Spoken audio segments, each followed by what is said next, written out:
4K video editing गर्नलाई कस्तो खालको कम्प्युटर चाहिन्छ, के कम्पोनेन्टहरू हाल्नुपर्छ, कति पर्छ भन्ने कुराको सम्बन्धी चाहिँ यो भिडियो हो। म चाहिँ आज कस्मिक आएको छु। आज पिसी बिल्ड गर्ने मेरो चाहिँ सोच भएको कारणले गर्दाखेरि म चाहिँ यहाँ स्वयम्भू सरलाई भेट्न आएको छु। अब हाम्रो चाहिँ अलिअलि डिस्कसन फोन मार्फत भइसकेको छ, कस्तो बनाउने के बनाउने भनेर। हाम्रो चाहिँ आज जुन यो RTX 4060 तपाईँले यहाँ देख्नुहुन्छ त्यो, अनि त्यसपछि के अरे Z790 हामीले हाल्न।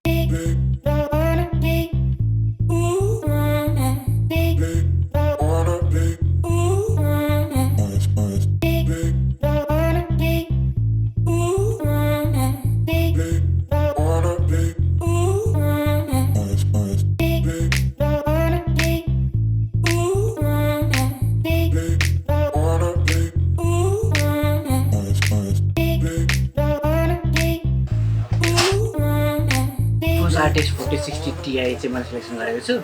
अनि यसमा मैले मेन भनेको 4060 ल्याउनुहुन्थ्यो, 50,000मै आउँथ्यो, सस्तो हुन्थ्यो। तर मलाई चाहिँ मेन चाहिँ यो भिराम पनि चाहिन्छ कि 16 GB जस्तो रहेछ। अनि यो भिराम अब हाम्रो स्मुथ प्लेब्याकको लागि चाहिँ एकदमै भिराम चाहिने।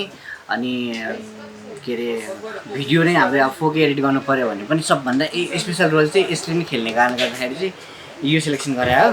अनि मदरबोर्ड चाहिँ जो पहिला नि यो 790 सिरिजकै 790ले थियो, अहिले चाहिँ DSP वाइफाई अलिकति धेरै महँगो होइन तर ठिक्क हो। यसले चाहिँ जियोस् हाम्रो DDR5 ऱ्याम धान्ने। अनि त्यसपछि अब i7को 14th जेनेरेसन मदरबोर्ड सपोर्ट गर्ने हुनै पऱ्यो, त्यति छ। त्यसपछि अरू भनेको हाम्रो SSD NVMe को SSDहरू 4वटा स्लट रहेछ, प्लस HDDको लागि 4वटा तार। अनि लगभग यो पछि चाहिँ हुन्छ त यही गरौँ, अब ठिकै छ, त्यति महँगो नरहेछ। अनि अब धेरै भन्दा माथि किन जानु पऱ्यो भनेर चाहिँ अहिलेलाई यो सिलेक्सन गरेको छु।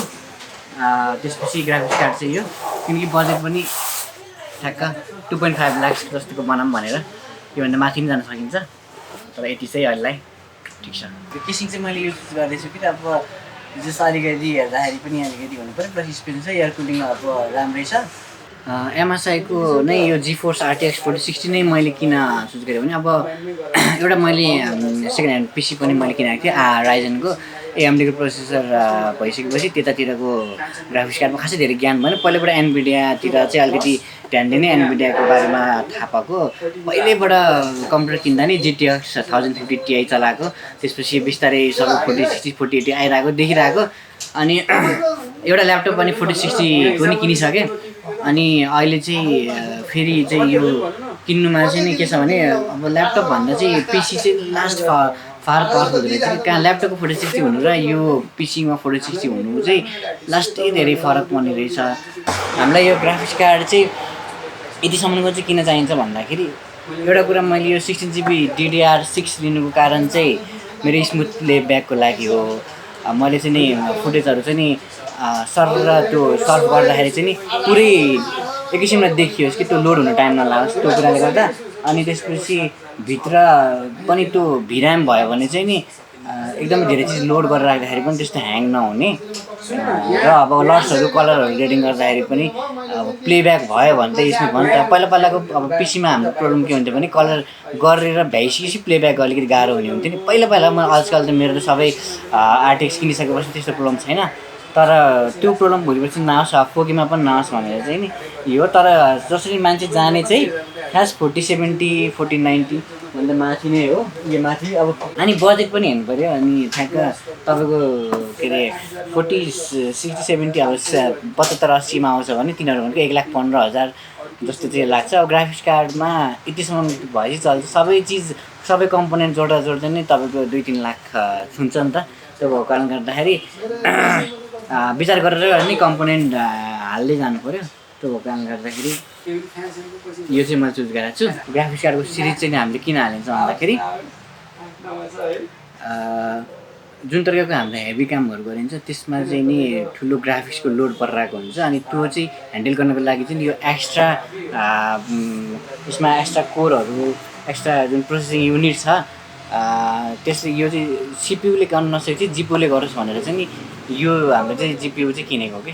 त्यही हो, यसमा सिम्पल बुझ्नु पर्दाखेरि चाहिँ सिपियुले गरिरहेको चिज सिपियुले अर्कै काम गर्छ भने विशेषले सिपियुले सबै चिज काम गर्छ। तर ग्राफिक्सको काम अनि त्यसपछि भिडियो रेन्डरिङको काम अनि यसो गेमिङको कामहरू चाहिँ बढी मात्रामा चाहिँ यो जिपियूले नै ह्यान्डल गर्छ, जस कारणले गर्दाखेरि यो जिपियू चाहिँ हाम्रो राखिन्छ। यसलाई यसरी बुझौँ। यसको मेन हेर्नु भनेको यो रियल डाइट हेर्नु कि हजुरले, जस्तै तपाईँको जेन 4 भयो होइन, यो पनि जेन 4 भयो। लाइटनिङ जेन 5 लाइटनिङ भनेको यो भयो, जेन 4 यसले सपोर्ट गर्छ।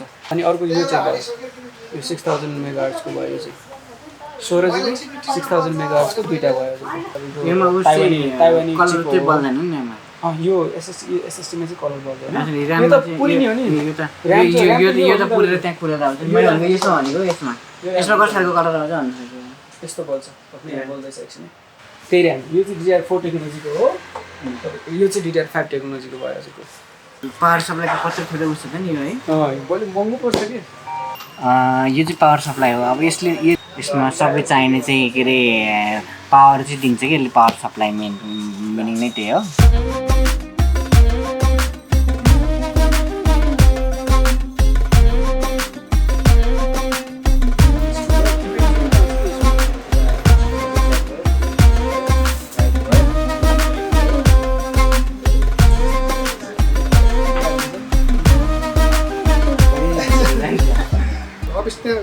ग्रेजुएटको फोटो छ भन्नु ग्यालेक्सी गाडी होइन, म धेरै पटक मैले हेरिराखेँ, राम्रो बनाएको नि सुन्ने।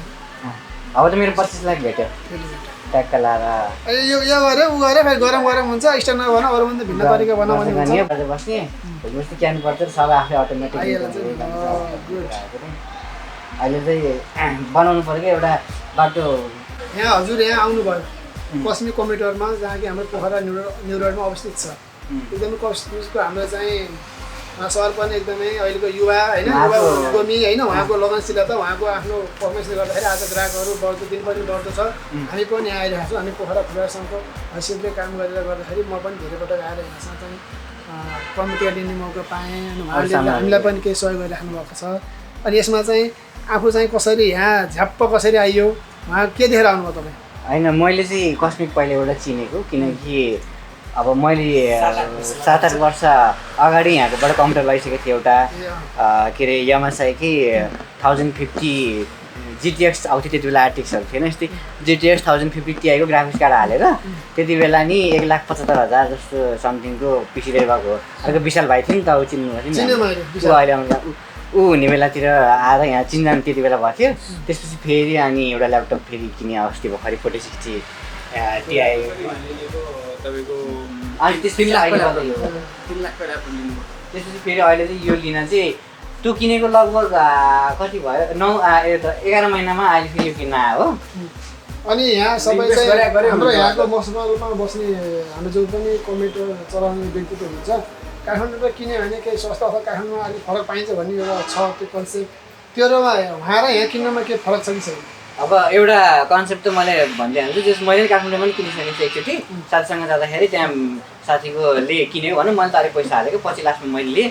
तर कुरा के हुन्छ काठमाडौँमा किन्दा र यहाँ किन्दा भन्दाखेरि चाहिँ मेन भनेको चाहिँ यहाँ चाहिँ आफ्टर सेल्स पनि सर्भिस हुन्छ कि यहाँ चाहिँ। अब यहाँ केही भन्न सजिलो भयो नि त, फेरि काठमाडौँ गएर केही भन्नु भनेको त्यहीँ किनेर होइन, केही इस्युज आयो भने त फेरि झ्याउ हुन्छ, कुरियर गरेर ल्याउने अथवा त्यस्तै गरेर ल्याउने, त्यो चाहिँ एकदमै नेगेटिभ भयो होइन। आफ्नै पोखरा आफ्नै सहरबाटै आफ्नै जेन्युन पार्ट्स बेच्ने कस्मिकमा किन्नु जस्तो राम्रो त केही होइन, किनकि फेरि जेन्युन कम्प्युटर्स के एकदमै उहाँको वारेन्टी हुन्छ 3 वर्ष। मैले ल्यापटप मा के इस्यु आयो भने उहाँले काठमाडौँ गरेर पनि ल्याइसक्नु भएको छ ल्यापटपमा इस्यु आउँदा, त्यही भएर चाहिँ अरू ठाउँमा जानु पर्दैन, यतै पोखरामै सबै इम्पोर्ट भइहाल्छ।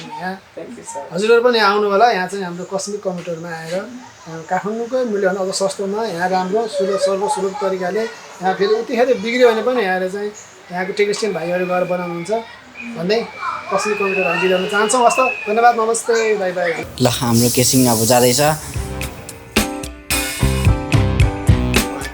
क्याबिनेट आयो, क्याबिनेट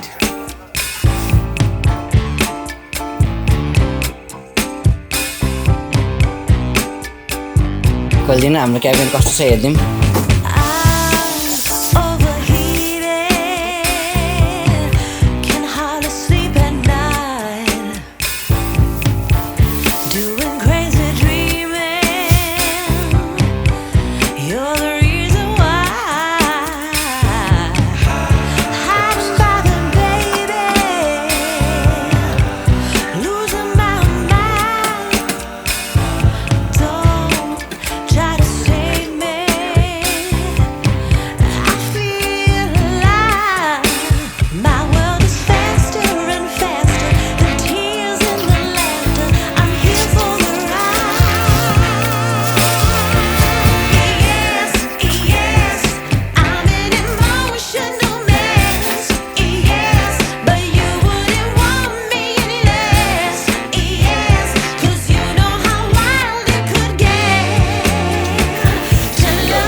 त्यो रेन्डरहरू गर्दा पावर गर्दाखेरि बढ्छ अँ